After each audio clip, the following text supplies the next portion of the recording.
دنیا میں کسی کی زندگی اس طرح محفوظ نہیں جیسے ہمارے نبی کی زندگی محفوظ ہے۔ ان کا چلنا پھرنا، اٹھنا بیٹھنا، خریدنا کھانا، کاروبار کرنا، لوگوں میں رہنا، اکیلے میں رہنا، مردانے میں رہنا، زنانے میں رہنا، ان کے دن، ان کی رات، ان کا نماز روزہ ہی نہیں، ان کا پیشاب پاخانہ اور ان کا اپنی بیویوں سے ہم بستری کرنا، سب ریکارڈ میں محفوظ ہے۔ کسی کی زندگی اس طرح محفوظ جس طرح حضرت محمد صلی اللہ علیہ وسلم کی زندگی محفوظ ہے۔ ایک ایک ادا نبی کی محفوظ ہے، ایک ایک ادا محفوظ ہے، کس طرح ان کی زندگی گزاری۔ اور میں نے پہلے بھی بتایا، اللہ ازواج مطہرات کو جزائے خیر دے، انہوں نے امت کی خاطر وہ باتیں بھی امت کے سامنے رکھیں جو باتیں ایک عورت دوسروں کے سامنے نہیں رکھ سکتی۔ سنت طریقہ تاکہ معلوم ہو جائے کہ ایک بیوی سے ایک مسلمان کو کیسے ملنا چاہیے۔ جو جو ہدایات نبی کی تھیں، جو جو پیارا طریقہ ان کا تھا، انسانیت کا اعلیٰ طریقہ، حیا کا اونچا طریقہ، حضرت محمد صلی اللہ۔ لوگوں نے سیکس پر کتنی کتابیں لکھ ڈالی، سب کہیں چولہے میں ڈالی جا سکتی ہیں، ان سے کچھ ملنے والا نہیں ہے سوائے بد اخلاقی کے، لیکن حضرت محمد صلی اللہ علیہ وسلم کی زوجہ محترمہ کی ایک حدیث اس سلسلے میں انسان کو انسانیت کی اعلیٰ تعلیم دینے کے لیے کافی۔ رسول اللہ صلی اللہ علیہ وسلم کے بارے میں حضرت عائشہ رضی اللہ تعالیٰ عنہ نے فرمایا، جب کبھی آپ کو ہماری ضرورت محسوس ہوتی اور آپ ہمارے بستر پر ہوتے تو آپ صلی اللہ علیہ وسلم ہم کو اپنی چادر میں اچھی طرح ڈھانپ لیتے تھے۔ ان کا گھر کتنا تھا؟ 8 ہاتھ 8 ہاتھ میں 8 بائی 8 گز کا مکان تھا اور اتنا ہی اونچا چھت تھا اس کا۔ ازواج مطہرات فرماتی ہیں کہ عصر کی نماز سے ہی اندھیرا شروع ہو جاتا تھا گھر میں، کیونکہ چھت نیچے تھی، نیچے چھت ہونے کی وجہ سے عصر سے ہی اندھیرا شروع ہو جاتا تھا۔ جس کے گھر میں عصر سے اندھیرا شروع ہو جاتا تھا اور وہ اپنے گھر میں اپنی بیوی کے پاس رات کا 1/3 گزرنے کے بعد، یعنی عشاء کے بعد سے رات شروع، 1/3 گزرنے کے بعد جب اپنی بیوی سے بیچ کی 1/3 میں ملا کرتی تھی، کیونکہ پہلا تہائی رات کا وہ خواص صحابہ کو گھر پر آ کر خصوصی باتیں کرنے کا موقع دیتی تھی، اور آخری تہائی جو ہے وہ اللہ کے حضور کھڑے ہو جاتے تھے۔ مشہور حدیث ہے کہ جب آخری تہائی شروع ہوتی تو اللہ کے نبی ازواج سے فرمایا، عائشہ مجھے چھوڑو، میں اللہ کے حضور کھڑے ہونا چاہتا ہوں۔ جاتے تھے، وضو بناتے تھے، غسل کرنا ہوتا تو غسل کرتے تھے اور پھر آ کر نماز کے لیے کھڑے ہو جاتے تھے۔ گھر اتنا چھوٹا تھا، آپ سجدہ کرنا چاہتے تو حضرت عائشہ کو پاؤں قریب کر لینا پڑتا تھا، اور جب آپ سجدے سے کھڑے ہو جاتے تو پھر وہ اپنے پیر لمبے کر لیتے۔ اتنا چھوٹا گھر تھا، اس گھر میں اللہ کا محبوب اور نبیوں کا امام رہتا تھا۔ اس گھر کے اندر، اس گھر میں رسول اللہ صلی اللہ علیہ وسلم، اتنی رات گزرنے کے بعد اندھیرے کا کیا حال ہوگا؟ لیکن سچ فرمایا ان کے چچا نے کہ میرے بھتیجے اور میرے نبی کی حیا کنواری بیٹیوں کی حیا سے زیادہ تھی۔ اتنی رات کو بھی چادر میں چھپاتے تھے اپنے کو اور اپنی بیوی کو، چادر میں چھپاتے تھے، اور فرماتے تھے پہلے کچھ مانوس کرتے تھے، جلد بازی نہیں فرماتے تھے، جانوروں کی طرح اپنی مادہ کے اوپر چڑھ دوڑے۔ نبی کا ایسا طریقہ نہیں تھا، بلکہ بہت ہی مانوس کرتے تھے، نرم کرتے تھے، طبیعت کو آمادہ کرتے تھے۔ اس میں وقت لگتا تھا لیکن جانور پن نہیں کرتے تھے، انسانیت کے اونچے مقام پر تھے نبی پاک صلی اللہ علیہ وسلم، انسانیت کے اونچے مقام پر تھے۔ اطباء بعد کے لوگ چاہے کچھ بھی کہیں کہ عورت کے ساتھ اچانک چر دوڑنا جب تک کہ دونوں کے درمیان میں خواہش ابھر نہ جائے صحت کو خراب کر دینے والی چیز ہے۔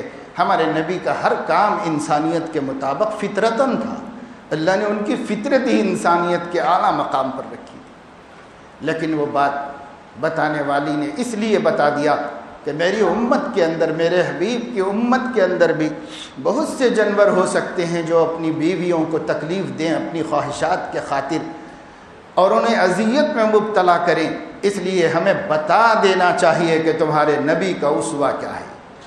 اس لیے انہوں نے بتا دیا۔ اللہ 1000 مرتبہ نہیں، بے حساب جزائے خیر عطا فرمائے امت کے ان محسنات کو۔ نبی تو ہمارے محسن ہیں ہی، ان کی ازواج بھی ہماری مائیں ہیں اور ہماری محسنہ ہیں۔ انہوں نے کیسے کیسے احسان فرما دی اور فرمایا جب طبیعتوں میں رغبت پیدا ہو جاتی، انسیت پیدا ہو جاتی، تو اس وقت آپ اپنا عمل شروع کرنے سے پہلے بسم اللہ الرحمن الرحیم فرما دیتے۔ یاد رہتا ہے کسی کو اس وقت اللہ کا نام لینا؟ عقل پہ پردے پڑ جاتے، کچھ سجائی نہیں دیتا۔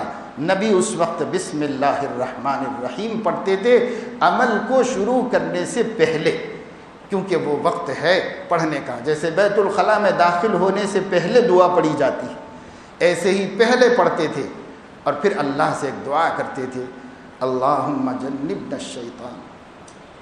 اے اللہ، ہم ایک عمل کرنے جا رہے ہیں، ایسے اعمال میں شیطان کو گھسنے کی عادت ہے، آپ ہم میاں بیوی کو شیطان کی مداخلت سے محفوظ رکھیں۔ اللہ سے مدد طلب کرتے ہیں، اللہم جنبنا الشیطان۔ اے اللہ، شیطان کو ہمارے اس عمل میں مداخلت سے الگ رکھیے، گھسنے مت دیجیے، ہم آپ کے نام کی پناہ لیتے ہیں۔ اور اس کے بعد فرماتے وَجَنِّبِ الشَّيْطَانَ مَا رَزَقْتَنَا۔ اور اس ملاپ میں اگر اللہ آپ نے ہمارے لیے اولاد کا ارادہ فرمایا تو ہماری اس اولاد کو بھی شیطان کے اثر سے محفوظ رکھیے۔ یہ حضور علیہ السلام کو میں عرض کر رہا تھا کل کسی جگہ کے اوپر کہ آج ہمارا بچہ 10 سال کا ہونے کے بعد لے جا کر کے ہم پیش کر رہے ہیں علماء کے پاس، وہاں ذرا تربیت کریے، بہت خراب ہو جا رہا ہے اس کی تربیت، تو اس کی تربیت آج کر رہے ہیں۔ نبی کا حال یہ ہے کہ نبی کے اولاد ہوئی نہیں، ہونے کے امکانات و تصورات پر اللہ سے دعا کر رہے ہیں کہ اس کو اللہ شیطان سے محفوظ رکھیے، اولاد دیجئے گا تو صالح دیجئے گا، نافرمان اور تکلیف دینے والی اولاد نہیں چاہیے۔ اولاد دیجئے تو اس کو شیطان سے محفوظ رکھ کے اولاد دیجئے۔ اللہ سے اس وقت دعا فرما رہے، پھر اپنی بیوی سے مل رہے، تو نبی پاک صلی اللہ علیہ وسلم جیسے کردار کے حامل اور ایسی زبردست شخصیت۔ ابھی ایک جگہ ایک بڑے عالم سے میں نے سنا واقعہ کہ نیپولین کے پاس کسی شخص نے اپنے 6 سالہ بچے کو لے جا کر کے دیا کہ وہ بڑا ادیب تھا اور بہت بڑے اخلاق کا ماہر کہلایا جاتا تھا، تو اس کو کہا کہ بھئی ہمارے بچے کو ہم تربیت کے لیے آپ کی صحبت میں رکھنا چاہتے ہیں۔ اس نے پوچھا کہ اس کی عمر کتنی ہے؟ تو کہا 6 سال ہے۔ تو کہا واپس لے جاؤ، وہ عمر گزر گئی جس میں تربیت کی جاتی ہے، اور ہم 10 سال تک بھی نہیں تربیت کر رہے۔ ہمارے نبی صلی اللہ علیہ وسلم نے اسی لیے فرمایا 7 سال کے بعد اللہ کے حقوق شروع ہوں گے، 7 سال سے پہلے تم بچوں کو تربیت دو، اخلاق دو، سب دو، عبادتوں کے لیے مہلت ہے۔ عبادت 7 سال سے شروع کرو اور 10 سال سے سختی کرو، 15 سال میں نمازی پابند بندہ بنا دو۔ مختصر یہ ہے کہ میں نے شروع میں آیت پڑھی تھی، اللہ رب العزت نے فرمایا اقترب للناس حسابهم وهم فی غفلۃ معرضون۔ لوگوں کا حساب کا وقت قریب آتا جا رہا ہے، لیکن لوگوں کا حال یہ ہے کہ وہ قیامت سے منہ پھیر کر غفلت کی زندگی گزار رہے ہیں۔ ما یأتیہم من ذکر من ربہم محدث۔ کائنات میں کوئی بھی خبر ان کے سامنے، کوئی حادثہ، کوئی واقعہ جو انسان کو چوکنا کرنے والا، انسان کو فکر مند بنا دینے والا، انسان کی نظر دنیا سے آخرت کی طرف پھیر دینے والا ہم پیش کرتے ہیں کائنات کے اندر، وہ سب ہماری طرف سے ان کے لیے آتے ہیں۔ واقعات، حادثات، بڑے بڑے نقصانات، بڑی بڑی مصیبتیں، بڑے بڑے خوف کے ماحول اور بڑے بڑے سانحے، تو اللہ فرما رہے ہیں ان کا حال یہ ہے میرے بندوں کا اِلَّا اسْتَمَعُوهُ وَهُمْ يَلْعَبُونَ۔ سنتے بھی ہیں ان کو یا پڑھتے بھی ہیں تو کھیلتے کودتے پڑھتے، توجہ نہیں دیتے، دھیان نہیں دیتے اللہ کی ان باتوں کی طرف، قرآن کی آیتوں کی طرف، نبی کی حدیثوں کی طرف، کائنات کے واقعات کی طرف۔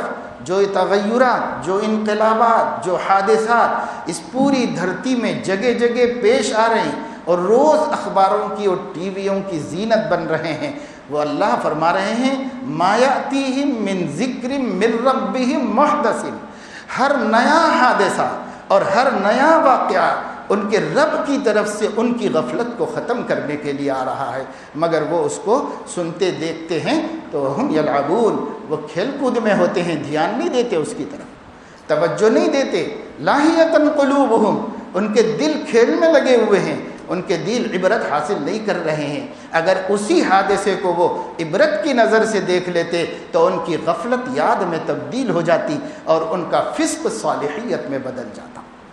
مرتے وقت میں تھوڑا ٹائم دیجئے، فَأَصَّدَّقَ وَأَكُن مِّنَ الصَّالِحِينَ، بولنے کی کیا ضرورت ہے، وہ ملنے والا ہی نہیں ہے ٹائم، اس کی کیا ضرورت ہے، وہ کافر بولے گا اور نامراد ہوگا، مسلمان کو کیا ضرورت ہے، مسلمان نے ایک کام کر لیا ہے، تصدیق تو کر لی ہے، اب صالح بننے کی فکر کرو، نیک بننے کی فکر کرو۔ اور نیک بننا کس کو کہتے ہیں؟ نیک بننا اس کو کہتے ہیں کہ اپنی زندگی کا ہر کام حضرت محمد صلی اللہ علیہ وسلم کے مبارک طریقے پر کرو، جیسے انہوں نے سکھا دیا ہے اس طریقے پہ کرو، یہی نیک بننا ہے۔ اور کیا نیک بننا ہوتا ہے؟ تو نیک بنو، جو کام انہوں نے نہیں کیے ہمیں نہیں کرنا ہے، جو کام انہوں نے کیے وہ کرنا ہے، بس یہ ہے سنت کے مطابق زندگی گزارنا۔ تو اگر یہ ہو جائے گا تو پھر میرے دوستو ہمارا کام بن جائے گا، اس جہاں میں بھی بن جائے گا، آخرت میں بھی بن جائے گا۔ ہمارے دین نے ہم کو کھانے سے منع نہیں کیا، کمانے سے منع نہیں کیا، اچھی زندگی گزارنے سے بھی منع نہیں کیا، حلال لذتوں سے بھی ہم کو منع نہیں کیا، بلکہ جگہ جگہ حکم دیا کہ کیوں چھوڑتے ہو، اللہ نے دیا ہے تو کھاؤ پیو، اچھا پہنو، اچھا کھاؤ، اچھے رہو، اپنی راحت اپنی سہولت کے بندوبست اور انتظامات کر لو، ہم اس پہ کوئی تم سے مواخذہ کرنے والے نہیں ہیں، لیکن تمہاری اسراف اور فضول خرچی کو پوچھیں گے اور دوسرے تمہارے فسق و فجور اور نافرمانیوں کو پوچھیں گے، وہ نہ کرو۔ اس کے علاوہ کیا منع کیا ہے اللہ نے؟ ایسا فطری دین کہ دنیا کا کوئی دین انسانی فطرت کا ساتھ نہیں دے سکتا سوائے اسلام کے۔ اسلام ہی انسان کے نیچر اور اس کے فطرت کا زندگی کے ہر موڑ پہ برابر ساتھ دیتا ہے۔ کوئی جگہ ایسے نہیں جہاں ہم کو مذہب چھوڑ دینا پڑے تھوڑی دیر کے لیے، ارے بھئی یہاں مذہب کا کیا دخل، یا بازو رکھو، یہاں سے نہیں لے جا سکتے مذہب کو، ایسا نہیں۔ یہ دین ہی ایسا دیا گیا ہے فطرت کے مطابق کہ انسان کی طبیعت اور انسان کا مزاج اس کو چھوڑنے کی کبھی ضرورت نہ پڑے۔ اس لیے بھائی اللہ کے لیے قدر کریں ہم۔ یہ مبارک مہینہ گزر رہا ہے، اس کے 10 دن بیت گئے، 20 دن اور باقی ہیں۔ نہایت مبارک مہینہ، نبی نے فرمایا لوگ غفلت میں ہیں شعبان کی اہمیت سے، یہ غفلت کی خبر نبی نے دی ہے، واقعی ہم غفلت میں ہیں۔ 10 دن گزر گئے، کچھ پا نہیں سکے اس مہینے سے، اور 20 دن باقی ہیں۔ اس میں ہم 2 کام کریں گے، ایک ہی کام کریں، وہ یہ کہ تقوی اور پرہیزگاری کے ساتھ اس کو گزاریں، اس سے خود بخود رمضان کی تیاری بھی ہو جائے گی۔ جلسوں سے کیا ہوگی بھائی؟ آج پورے تلنگانہ میں جدھر سے دیکھو ادھر سے، ارے مولانا ٹائم ہے کہ یہ تاریخ ہے کہ یہ تاریخ ہے کہ یہ تاریخ ہے کہ، ارے بھائی نہیں ہے تاریخ، کیا کرنا چاہ رہے ہو؟ تو ہم جلسہ استقبال رمضان رکھنا چاہ رہے ہیں، سب جگہ پوری ریاست میں رکھنا چاہ رہے ہیں مسلمان، جلسہ استقبال رمضان، یعنی اس رمضان کو ویلکم کرنا اور استقبال کرنا۔ تو ویلکم ایک ایسے ہوتا ہے جیسے میں شہر میں سے کہیں آتا جاتا ہوں، ایک سڑک پر سے گزر ہوتا ہے تو وہاں پر بہت بڑا خوبصورت پردہ بیانر لگا ہوا ہے اور اس میں لکھا ہوا ہے ویلکم ٹو رمضان، اور اب 21 دن باقی ہے۔ کل رات میں دیکھا کہ 21 دن باقی ہے رمضان آنے میں۔ تو کائی کے واسطے باقی ہے؟ رمضان آنے میں۔ رمضان کیوں آنا چاہیے؟ کیوں ویلکم کیا جا رہا ہے؟ کیوں انتظار کیا جا رہا ہے؟ تو حلیم کھانے کے واسطے۔ وہ رمضان عبادتوں کے لیے ویلکم نہیں ہو رہا ہے، دکان پر ایڈورٹائز کے لیے لگایا گیا ہے، ایڈورٹائز ہو رہا ہے۔ اب 40 دن سے دیکھ رہا ہوں، اب 40 دن باقی ہے، 39 دن باقی، کیونکہ اکثر جانے آنے کا راستہ ہے۔ اب کل لکھا ہوا تھا رات میں 21 دن باقی، تو یہ پورا حساب کتاب چل رہا ہے۔ کاہے کے واسطے؟ آپ کو اس جگہ پر لے جانے کے واسطے، جس جگہ پر جانا اللہ کو کہیں بھی جانے سے زیادہ ناپسندیدہ ہے۔ یہ عجیب بات ہے، کہ شرابی تو کمپاؤنڈ جانا چھوڑ دیا رمضان کی وجہ سے، لیکن مسلمان بازار جانا نہیں چھوڑا۔ اللہ کے نبی نے خبر دی ہے ہم کو، اور سچی خبر، کہ ابغض المواضع الی اللہ اسواقها، روئے زمین کی سب سے ناپسندیدہ جگہ اللہ کی نظر میں بازار ہے۔ تو شرابی تو شراب خانے کو جانا چھوڑ دیا کہ رمضان شروع ہو گیا ہے، اور بدکار قہوہ خانے کو جانا چھوڑ دیا کہ رمضان شروع ہو گیا ہے، اور یہ نیکوکار نمازی رمضان شروع ہو گیا اس لیے بازار کو اور زیادہ جا رہے ہیں۔ پہلے اتنا نہیں جاتے تھے جتنا اور اب رمضان میں جا رہے ہیں۔ اللہ توفیق دے بھائی، سوچ سمجھ کے عقل و خرد سے کام لیجئے۔ ہم دنیا میں مسافر ہیں، آخرت کے چلنے والے ہیں، یہاں نہیں رہنا ہے۔ کبھی بھی کسی وقت بھی کان پکڑ کے ادھر پہنچا دیا جائے گا، جانا چاہو یا نہ جانا چاہو، پھر اس وقت میں مہلت نہیں ہے، چاہے ہم مہلت مانگیں گے تو بھی نہیں دی جائے گی۔ اللہ توفیق نصیب فرمائے۔ وآخر دعوانا